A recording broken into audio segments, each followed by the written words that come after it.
নমস্কার বন্ধুরা, welcome to Dignew study centre. Dignew study সেন্টারে তোমাদের সকলকে স্বাগত এবং আজকে সকলকে জানাই শুভ দীপাবলি। এবং আজকে রাত্রেবেলা প্রকাশিত হয়ে গেল এনটিপিসির নোটিফিকেশান, এনটিপিসি CN 6/2025, যা তোমরা জানো আগামীকাল থেকে ফর্ম ফিল আপ স্টার্ট। আজকে এখন এই রাত্রেবেলা নোটিফিকেশান এসেছে। আমি প্রত্যেকটা ব্যাপার পার্ট টু পার্ট বলে দেবো, কী কবে থেকে ফর্ম ফিল আপ, কী বয়স লাগবে, কী ফিস পেমেন্ট করতে হবে, কী CBT 1-এর সিলেবাস, কী CBT 2-এর সিলেবাস, কী প্রসেস আছে চাকরিটা পাওয়ার জন্য, এবং A to Z সব আমি বলে দেবো, শুধু স্টেপ বাই স্টেপ বলে দেবো।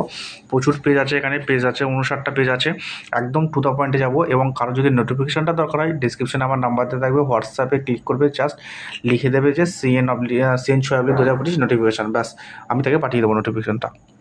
এই হলো ব্যাপার। আর এখানে দেখে নাও তোমরা এবার পুরো ব্যাপারটা, একদম মেন পয়েন্টে বলবো, প্রচুর পেজ আছে, একটু ধৈর্য সহকারে শুনবে।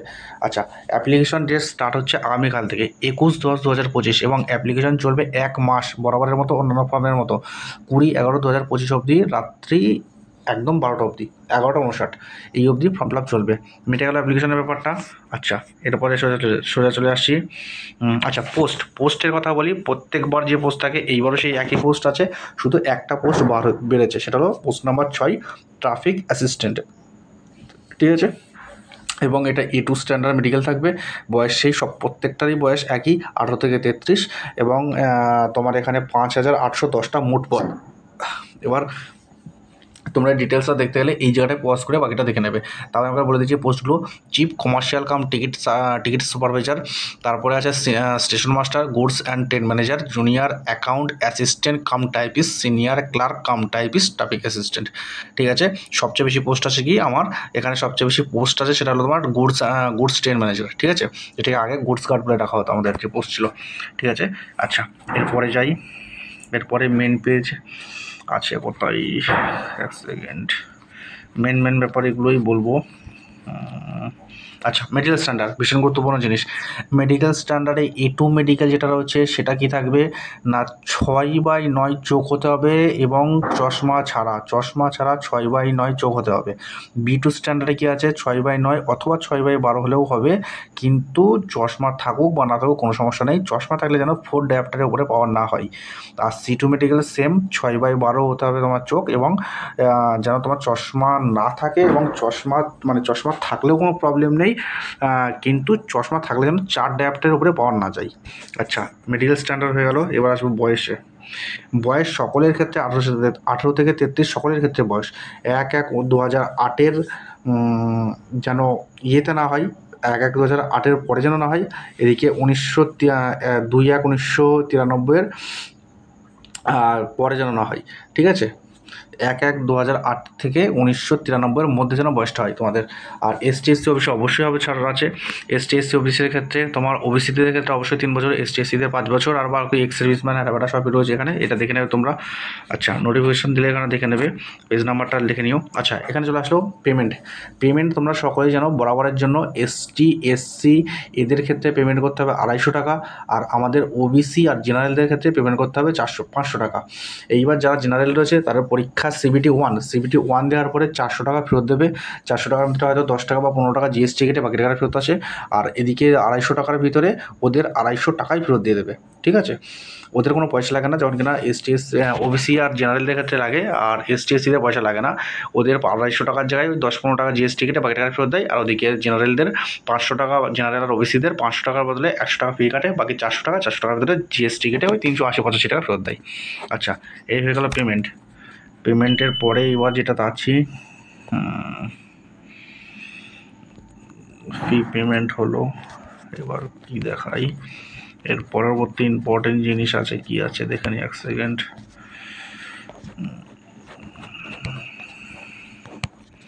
কি আছে এগুলো সেমন একটা লাগবে না। আচ্ছা, এইবার চলে আসলাম CBT 1-এ কী থাকবে তোমাদের। CBT 1-এর ক্ষেত্রে থাকবে তোমার এক্সামটা হবে 90 মিনিটের, এবং তাতে থাকবে 100টা প্রশ্ন, 100 নাম্বার, সবকটা MCQ টাইপের প্রশ্ন। প্রশ্নের মধ্যে কী থাকবে না, রিজনিং থাকবে 30টা, ম্যাথ থাকবে 30টা, 40টা থাকবে জিকের ভেতরে current affairs, science A to Z থাকবে জিকের ভেতরে, আর ম্যাথের ভেতরে থাকবে 30টা ম্যাথ, 30টা রিজনিং। এই হলো CBT 1-এর তোমার ইয়ে আর ম্যাথের ভেতরে কী কী থাকবে এখানে সব নিচে লিখেই দিয়েছে। ম্যাথামেটিক্স কী থাকছে, number system, decimal, fraction, LCM, HCF, ratio, এগুলো তোমরা দেখে নেবে, ঠিক আছে। এই পেজটা স্ক্রিনশট করে নেবে দরকার হয়। এই ওপরে ম্যাথ, তারপরে রিজনিং, তারপরে জেনারেল অ্যাওয়ারনেস, মিটে গেল। আচ্ছা, এরপরে স্টেজ 2 সিবিটি টুতে কী আছে, সেই একই জিনিস 90 মিনিটের পরীক্ষা, এইবার শুধু 20 নাম্বার বাড়বে। ও আগের বার ছিল সিবিটি 1-এ 100 নম্বরের পরীক্ষা, এবার হবে 120 নম্বরের পরীক্ষা। আগের বার ম্যাথে ছিল 30, রিজনিংয়ে ছিল 30, এখানে আছে 35 করে, তাহলে 5-5-10 এখানে বাড়লো, আর 10 নম্বর হয়েছে জিকেতে, মানে এখানে 50 আছে জিকেতে, হয়ে গেল। এই পেজটা তুমি স্ক্রিনশট করে নেবে, তাহলে বুঝে যাবে। আচ্ছা, সেই সিলেবাস সেম ওখানেও যা ছিল এখানেও তো আছে, ম্যাথ, রিজনিং, জেনারেল সায়েন্স, একদম সেম টু সেম সিলেবাস, শুধু নাম্বারটার পরিমাণটা একটু বেড়েছে, 20 নাম্বার। তাহলে এই পেজটাও তোমরা স্ক্রিনশট করে নেবে, তাহলে তোমরা পেয়ে গেলে এটা। আচ্ছা, সিবিটি 1 গেল, সিবিটি 2 গেল, এবার সিলেকশন প্রসেসটা দেখাবো। আচ্ছা, এইখানে একটা জিনিস দেখে নাও, এই জায়গাটাতে দেখে নাও, এইখানটাতে তোমার সিবিটি মানে সিলেকশন প্রসেসে কী আছে, কোন কোন পোস্টে কী কী করতে হবে, আমি মানে কী কী সিলেকশন প্রসেস কী আছে তার। সবার প্রথমে আমি বলি, যেটা 1 নম্বর পোস্ট বললাম, গুডস অ্যান্ড ট্রেন ম্যানেজার, এটার ক্ষেত্রে কি সিবিটি 1 করতে হবে, সিবিটি 2 করতে হবে, কোনো স্কিল টেস্ট নেই। এরপরে আছে সিনিয়র ক্লার্ক কাম টাইপিস্ট, এর সিবিটি 1 হবে, সিবিটি 2 হবে, এবং এর সাথে সাথে টাইপিং টেস্ট দিতে হবে। তারপরে junior account assistant cum typist, সেটাতেও তাই সিবিটি 1-2 তো দিতেই হবে, সাথে সাথে টাইপিং টেস্ট দিতে হবে। এরপরে যেটা আছে chief commercial cum ticket supervisor, এটার ক্ষেত্রে শুধু সিবিটি 1 আর 2, এর কোনো ইয়ে নেই, স্কিল টেস্ট নেই। আর তারপরে যে দুটো আছে স্টেশন মাস্টার আর অ্যাসিস্ট্যান্ট ট্রাফিক অ্যাসিস্ট্যান্ট, সেক্ষেত্রে তোমাকে ইয়ে দিতে হবে, বা সাইকো টেস্ট দিতে হবে। আচ্ছা, সিবিটি 1-2 তো হবে, তার সাথে সাইকো টেস্ট হবে। আচ্ছা, মিটে গেল। এরপরে যে ব্যাপারটা আছে দেখবো, এরপরে কি ইম্পর্টেন্ট ব্যাপার আছে। আচ্ছা, এবার এই ফর্ম ফিল আপের যে প্রসেসগুলো সেগুলো তো সব বলে দিয়েছে, এগুলো তোমাদের এই করে দেবে, যিনি সাইবার ক্যাফের দাদা থাকবে সেই করে দেবে। আচ্ছা, সিগনেচারটা এখানে একবার দেখে নাও, যে তোমার যে সিগনেচার থাকবে সেই সিগনেচারে অবশ্যই জেপিজি বা জেপিইজি অনলি ফরম্যাটে থাকতে হবে, এবং সাইজটা হতে হবে 30 কেবি থেকে 49 কেবির মধ্যে। আর ওটার যে বক্সটা যে লেন্থ সেটা 140 থেকে 140 তোমার ইয়েতে লম্বাতে আর চওড়াতে 60 পিক্সেল হতে হবে, ঠিক আছে। এগুলো সব ওনারা দেখে দেবে, ফটো সিগনেচার আপলোড করার সময় ওখানে সাইবার ক্যাফের দাদাই করে দেবে সব, এগুলো নিয়ে তোমাদের অত ভাবতে হবে না। এসটিএসসিরা অবশ্যই কাস্ট সার্টিফিকেট নিয়ে যাবে ফর্ম ফিল আপ করবার জন্য। আচ্ছা, এরপরে কি আছে আর ইম্পর্টেন্ট ব্যাপার দেখে বলে দিই। নোটিফিকেশনটা তোমাদের চাইলে কিন্তু অবশ্যই হোয়াটসঅ্যাপে বলে দেবে, ঠিক আছে, আমি নোটিফিকেশনটা পাঠিয়ে দেবো। হ্যাঁ, এই যে এইখানে একটা গুরুত্বপূর্ণ ব্যাপার আছে, যে নোটিফিকেশন এবার ফর্ম ফিল আপ হয়ে গেল, ফর্ম ফিল আপের পর যদি কোনো ভুল ভ্রান্তি হয়ে থাকে সেইটা মডিফিকেশান কবে করা যাবে, সেটা ফর্ম ফিল আপ যেদিনকে হবে শেষ তার একদিন পর থেকেই, 23 তারিখ থেকে, একদিন না 3 দিন পর থেকে, 23 তারিখ থেকে, 20 তারিখে ফর্ম ফিল আপ শেষ হচ্ছে, 23 তারিখ, 23/11/2025 থেকে 2/12/2025 এই ডেট অবধি কিন্তু ফর্ম মডিফিকেশান করা যাচ্ছে। মডিফিকেশান উইন্ডো খুলে যাবে এই দিন অবধি, ঠিক আছে। অবশ্যই একটা ফি পেমেন্ট করতে হবে, সেই ফি পেমেন্টটা করে মডিফিকেশান করা যায়, ঠিক আছে। আচ্ছা, এই জিনিসটাও মিটলো। এরপরে গুরুত্বপূর্ণ জিনিস আর কি আছে দেখছি, 1 সেকেন্ড, যেটা দরকার তোমাদের অবশ্যই দেখবো। আর কি আছে, আচ্ছা, এবার সব ওগুলো শেষ হয়ে গেল। এইবার একটা মেন জিনিস, সেটা হলো তোমার এডুকেশন কোয়ালিফিকেশান। প্রত্যেকটা পোস্টে এডুকেশন কোয়ালিফিকেশান কী আছে আমি এক কথায় বলে দিচ্ছি। প্রত্যেকটা পোস্ট এনটিপিসি গ্র্যাজুয়েটের যে কটা পোস্ট আছে প্রত্যেকটার ক্ষেত্রে তোমার ডিগ্রি চাই, মানে পাশে হোক, অনার্সে হোক, যে কোনোভাবে হোক গ্র্যাজুয়েশন কমপ্লিট চাই, ব্যাস, আর কিচ্ছু না, আর কিচ্ছু দেখতে হবে না। আর সাথে সাথে শুধুমাত্র যেটা যে দুটো অ্যাসিস্ট্যান্ট টাইপিস্ট রয়েছে যেগুলো, সেখানে তোমার টাইপিং টেস্ট চাই, টাইপিং টেস্ট তোমার কাছে করে নেবে, হিন্দিতে হোক অথবা ইংরেজিতে হোক, ব্যাস এই হলো ব্যাপার, আর কিচ্ছু না, আর কিচ্ছু না, বাকি সব বুকে।